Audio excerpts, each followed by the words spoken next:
Grabe, nakaka-inspire po siya na magkikwento. But before that, ayan po, sino ba itong ating speaker? So, ayan, siya po ay actually isang accountant by profession. Grabe, accountant, numero ito. Here in Ivern, she is a multiple Elite Toy Club member, multiple Jordan Club member, LB Club member, Fendi Club member, Hermes Club member, Sports Club member with convertible Mustang, Solid Gold Rolex Club member, and soon to be, ayan, Field Vice President, naku, naaamoy na. She is currently a multi-millionaire club member. And here in Ivern, she is, bago yan, may combined accumulated income of 32 million pesos. Pinalapalakpakan yan. Yes. Here in Ivern, she is the number 21 Ivern Mini Lady. And before I introduce to you the next speaker, let's watch her video.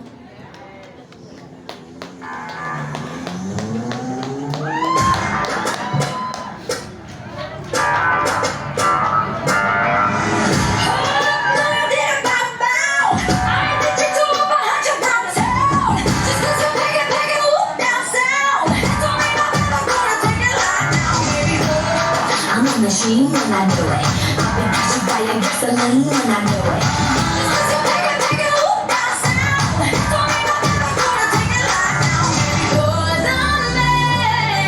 But I get the power. You make rain, but I make it shine. But I shine down. I'm the one that's in control. I let you go take the wheel long as you go again.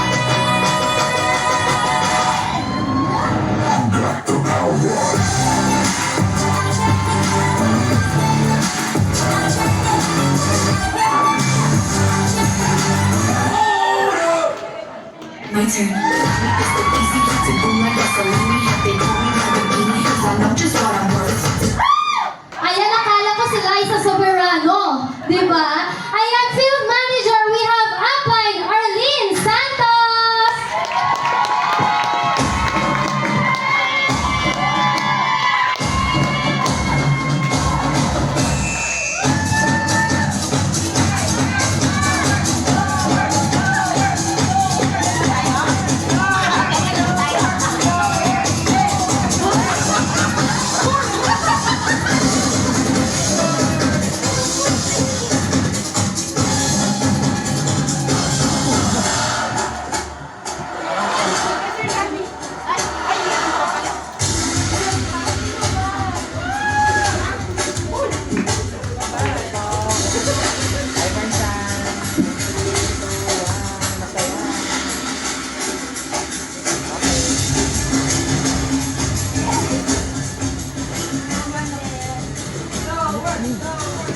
Ayan, ay fantastic morning! Hi, fantastic morning! Malakas pa yung boses ko sa inyo. Ay, fantastic morning! And happy Fiesta Barangay Ivern Nation! Ayan, so, na-feel nyo ba yung fiesta today? Yes! Oo, kasi kanina pagpasok ko pa lang dito, sabi ko, naalala ko yung fiesta, yung uma-attend ako ng fiesta nung bata pa ako. No? Nakita niyo yan? Yung yan? Yes. Yan, may mga ganyan din before, di ba? Naalala ko, may ano yan, binubuno, tapos yung mga colorful na sisiw. Fiesta yun, di ba? Ayan, tapos naalala ko, pag fiesta, may handaan. No? May minudo, kaldereta, ano pa ba? Anong handa ng fiesta? Embutido. Lechon. No, santayin niyo mamaya may magsiserve dyan ng mga minudo, may kanin, no? Tapos, pag fiesta, naalala ko, eto, taas ang kamay kung makaka-relate ka, no? Sinasabay po yung mga birthday, ayan, sasabay na din natin yung binyan, no? Tapos, ipapangutang natin. Sino makaka-relate? Utang tayo para may panghanda sa fiesta.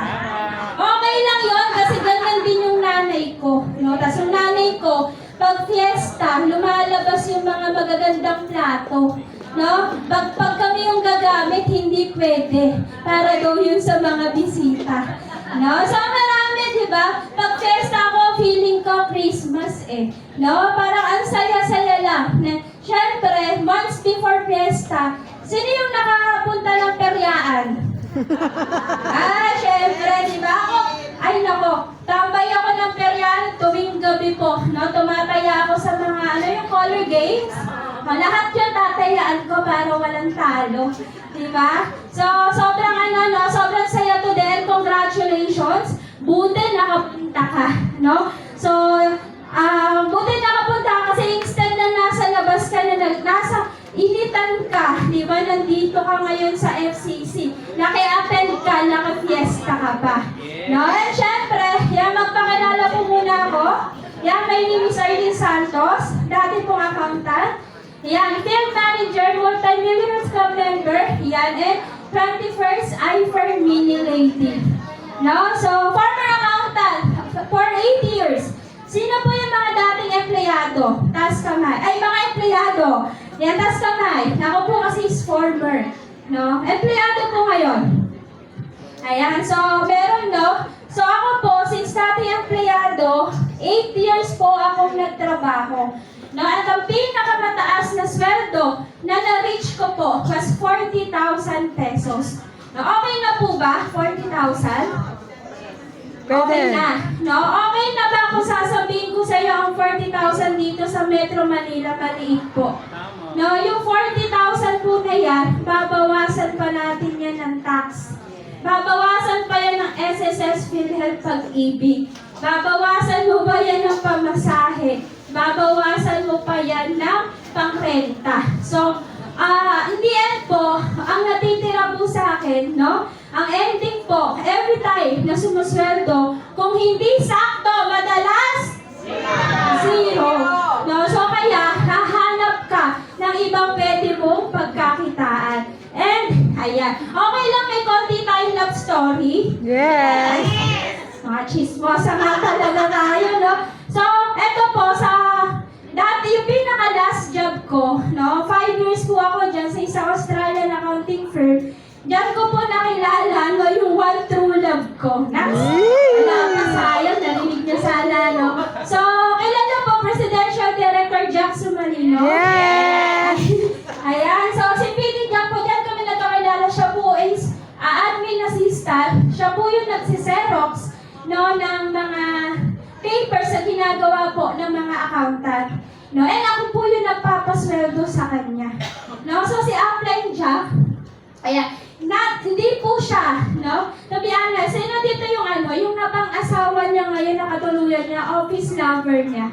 Meron ba dito? Iisip sila, no? Yan, kami po, ni Upline Jack, is dyan kami nagkakailalan. Dyan din po kami nagkainlaban, no? And syempre, hindi po siya yung ideal man ko talaga, no? Kasi bakit? Siya po, yung nakilala ko po, is batang ama na. No? So, meron na pong kumbaga may anak na.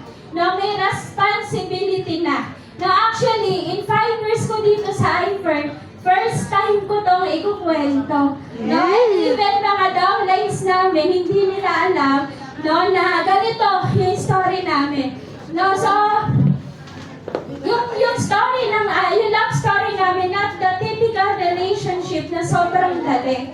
No, yung na-in-love ka, di ba? Na-in-love ka, tapos date, di ba? Hug-hug, kiss-kiss. No, so hindi po siya ganon. Kasi nga, for 1 year, ang dami namin factor na kailangan i-consider kasi meron po siyang anak. No? So sa amin, sa side ko, hindi pwedeng malaman ng parents ko na yung boyfriend ko is my sabit.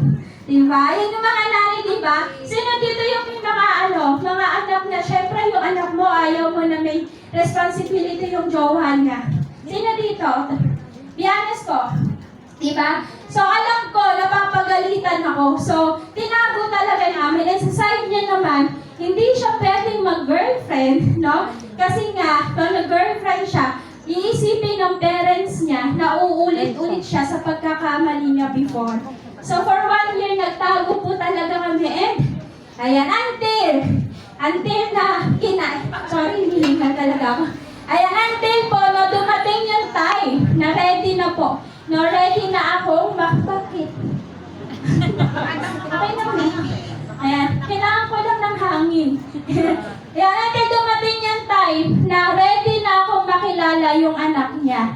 No, and yung nakita ko siya, to be honest po, wala pong halong galit, no? Walang halong anong tawag dito, kaya ko ba to? No, yung nakita ko siya, lahat po ng naramdaman ko is pagmamahal. No, sabi ko, kayang-kaya kong tanggapin tong batang to ng buong buo. No, so kaya at the age of 26 po, no, naging stepmother po ako. No, so first time ma'am, walang alam po sa pagiging nanay. So ang gusto ko lang naman is magkaroon, no, ng relationship. Pero hindi ko inaasahan na ibibigay sa akin is 1 plus 1 pala. Kaya may boyfriend ka na, may instant pamilya ka pa, no? So, and then ito, sa sobrang hirap na situation namin before, no? So, hindi po siya yung madali na okay, tanggap kita, no? Magsama-sama na tayo. So, hindi. Nahirapan po talaga kami. Dahil, ayan po, hiwalay po si Jack dun sa ex niya before. So, yung bata is hindi niya po talaga kasama. So, kaya po kami nagtatrabaho, no? Para po yung buhay na gusto po namin para sa kanya is makuha po niya. And kitang-kita ko po yung situation ng bata, no? And kitang-kita ko kung gaano siya nahirapan, gaano siya nalilito, no? And kitang-kita ko po si Pity Jack, no? Kung gaano siya ka-eager, no? Maka-dedicated po na makuha po yung anak niya at mabigay po lahat ng gusto ng anak niya. And, ayan, a good stepmom is not made. She is built. She is built by the hardships of her role, the tears she cries in the secret, and by the lessons she learns through trial and error. No? Pwede po panasa kami ng mga nanay. Ayan. Single mom. Ay, sa Jenna. Ayan. Stepmother. Sino baka meron dito katulad ko ng stepmom? Ako lang po. Stepfather. Pwede din naman. Ayan. So, kumbaga, ayan, so, ayan po, yung kumbaga, marami po akong pinagdaanan na hindi ko alam, no, wala din akong kayang pagtanungan dito, no, even yung mga friends ko, kasi lahat po sila, hindi makaka-relate ko paano po talaga yung maging stepmother. So, kumbaga, sinusolo ko, and nag-google po talaga ako, no, before, kung paano ko ba magagampanan yung responsibility ko as a stepmother? No, ang daming trial and error. And then until po, no, eto pong araw na to, ayan, si Sir Tom po, first time po kaming ma-mentor. And tandang-tanda ko yung araw na yan, na sinabi niya sa amin, tinanong niya kami, kamusta yung relationship nyo?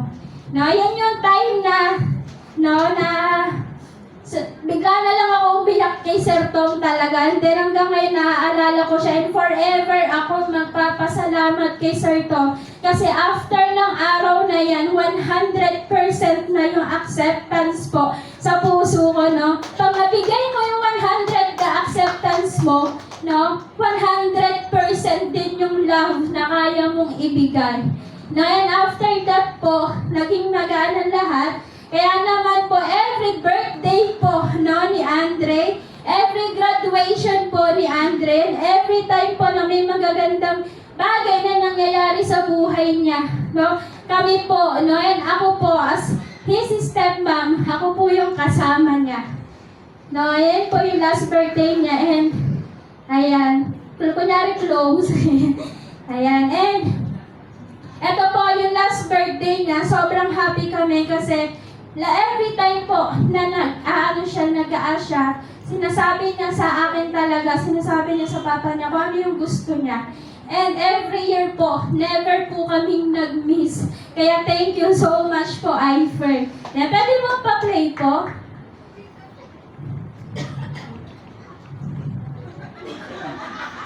Andun po yung mga tek. Kumakain po sila sa piyestahan. Huli po, pero hindi makukulong. Ayun, video po kasi yan eh.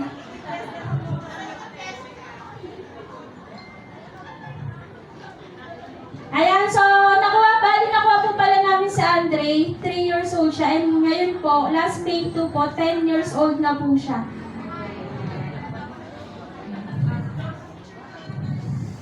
Wait,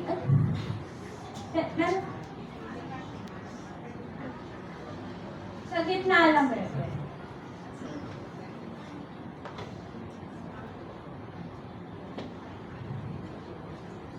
Sige. Ay. Tayan natin.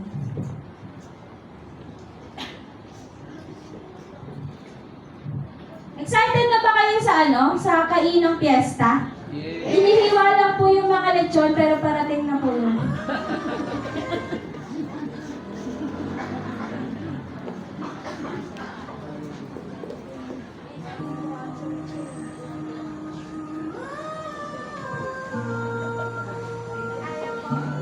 Sige, send ko na lang.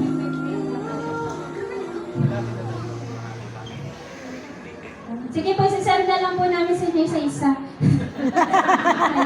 Ayan, so anyway, pabalik na lang po sa slides.